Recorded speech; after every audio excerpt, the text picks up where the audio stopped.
What's going on, good people? It's your man's again. I'm back. Fresco, Texas.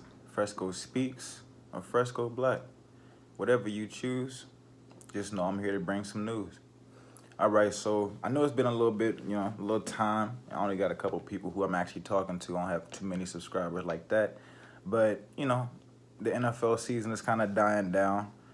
Cowboys didn't do too hot, so y'all know that's my squad. The playoffs are actually still going on right now, so I'm still paying attention, still watching on and off, but I'm kind of clicking on to this NBA thing. I've been watching NBA kind of every day since the season started, just checking on games here and there. A couple teams, I really just check out. I always watch the Pelicans. That's the squad now.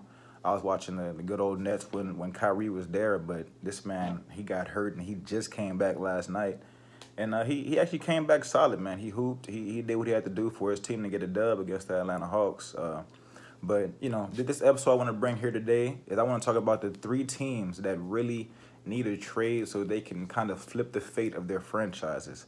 And I only, want to do this kind of subject because right now it's the West and the East. If you go look at the standings right this second, it's all out of whack. Like, I don't think I've ever seen the Western Conference have teams that are under 500 that are already in the playoff. You in the 8th seed, 7th seed, and you're under 500.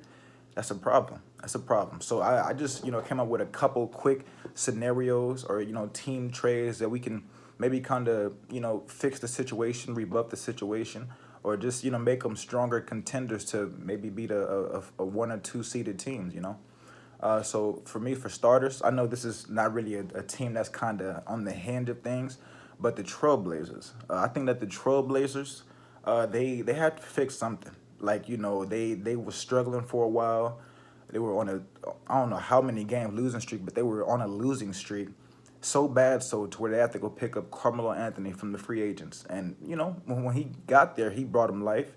He brought him a couple game-winning shot, well, maybe one game-winning shot, and just some good efforts in games. Played some solid defense, but he's not the igniter that they need. I think that if they want to pursue going back to go do things like they did last year to OKC, where they, sending people home, and if they want to just be great, I feel like, me personally, they have to get rid of either Dame or CJ. And what I proposed is maybe CJ got to go. They did extend him, give him a pretty big contract, but maybe he could further assist another team where they need more shooting and more outside ball handling.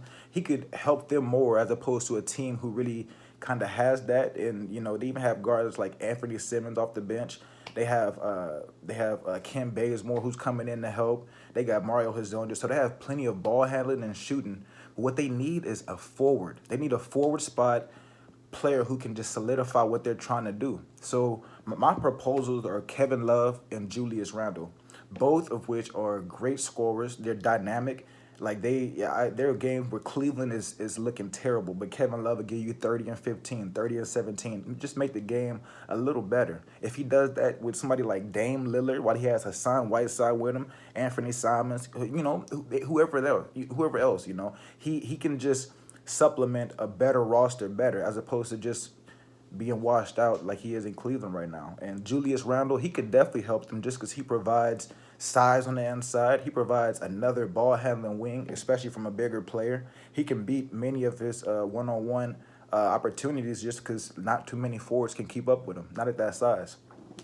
So that's my first one. The Trailblazers, I think they have to fix something, and if they don't, it may be something bad from Terry Stotts, and it may just blow it up at the end of the season. So why not try now? My second team would be Orlando Magic, and they're not doing too shabby. From what I see, they're the 8th in the West right now, so that's okay. But they're also sitting at 18 and 21. And so this is what I was talking about, where you have teams who are in the playoff race, but they're not really playoff teams. You know what I mean? I just feel like this team needs one move. This team literally, because they have Terrence Ross off the bench, they have DJ Augustine off the bench, they have plenty of scoring, like from starters and bench. But I just want to back up. Why do you need both Sasha Vucevic and Mo Bamba? Not saying both of them aren't great players. They're both phenomenal players. But you only need one of those players because both of those, neither one of those players are backups. That's how I want to put it. Neither one of those players is backups. Both of these people can be solidified starters. And if you create Mo Bamba as being a starter, then he'll be able to further facilitate his process as a young, growing athlete, as opposed to just sit on the bench and waiting and trying to, get his good minutes in 10, 12, or 15 minutes. No, he needs to get a full game for it so he can get that experience, that accumulation of experience that can further his talent. And I just feel like if you get rid of either Vucevic or Mo Bamba, and you bring in, and you can maybe even attach Gordon with that if you don't really like it. You can attach Aaron Gordon because he's been up and down as well. But you can get you back, something like just a consistent wing attack. Like maybe Andrew Wiggins or maybe Harrison Barnes, like just somebody who could give you a guaranteed 20, maybe 3 to 5 rebounds, maybe 3 to 5 assists per night, maybe a couple steals, a couple blocks. Like they just need somebody else who's gonna bring it in the middle of their offense, because they have Markelle Fultz balling, Evan Fournier balling, they have Aaron Gordon balling where he wants to. Vucevic is always a baller. He's an all-star. But they don't have anybody at that 3 position that's just going to take them up and out. We thought it was going to be Jonathan Isaacs, but, I haven't seen much of it from him. So that was my second one. And I think that Orlando, if they're able to get a consistent scorer who they know they can just hang their hats on, that he's going to give them 25 and 5, man, that's a whole different team. We're going to see them at least at the 4th or 5th seed. That's just if they change one aspect of their team. Lastly, guys, I have the Washington Wizards. Now, this was one of them that I just kind of threw in there because, I just think that they need to make a trade to solidify their future. Because right now, you have a team that's riding on the John Wall and Bradley Beal. And you paid both of these people max contracts, both.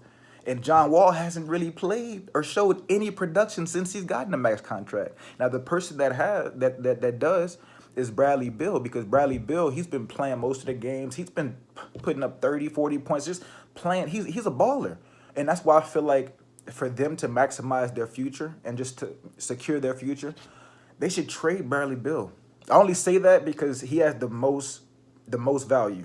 If John Wall was back and he was giving us the good old almost triple doubles, gave us 25 rebounds, 10 assists, if that was the John Wall we had, it may be ship off John Wall and just get a nice point guard in there and figure it out. But the way I see things right now, John Wall, he's an unproven asset at this point, and he has a max contract on his tail, so he kind of has to stay. But Bradley Beal, he's proven himself. He's proven himself to be a consistent shooting guard in this league, and I feel like he can get traded to many of places, and he can just benefit them muchly. He can just go to a roster and he can change them just with his scoring, with his ability to just corral his players, and just he has a magnetic persona. He's just a cool dude from the outlooks of it. He was even balling down there in Florida, and he kind of galvanized people there. He didn't do much, but he was able to hold his own, which is the same thing he's doing now out in Washington. And I just feel like if the Washington Wizards want to maximize their future, maximize the potential of their future, not just, with the Isaac Bongas and the Rui Hachimiras of the world. No, like I want you to trade this. You can trade Bradley Beal for maybe 1 or 2 draft picks and a young asset. That's how valuable he is. So why just let him sit up here and just get cobwebs on him and come back and show he's not there? Anything he does after he comes back will just further jeopardize his overall value. And I would hate to see that happen, because if you have your point guard who hasn't shown value and a shooting guard who was, but now his value is gone, who do you let go? You have nothing else. You have rookies, you have decent, Troy Browns, but you don't have anybody else of substance. So that's why I feel like right now, if the Washington Wizards, if they want to become any better, if they want to catapult themselves into the playoff picture, maybe while John Wall is coming back or lingering around, that's a possibility. But I just don't feel like sitting on your hands and resting on your laurels is going to help you. It's not going to help your franchise. It's not going to help your coach. It's just going to mess up the whole process. And you're losing money because you're not having people attending these games. That Jordan McRae is throwing up 30 and 40 points. That's awesome, but he's not a star power type talent. So those were my 3 propositions, and I feel like maybe one of them will happen, maybe none of them will happen, but I feel like if these teams want to move forward with their seasons and have a good season, hey, somebody will have to make a move. Again, it's Fresco Speaks, Fresco Black, Fresco Texas, however you see me. Just know I see you when you come see me. I want to be on TV. Thank you.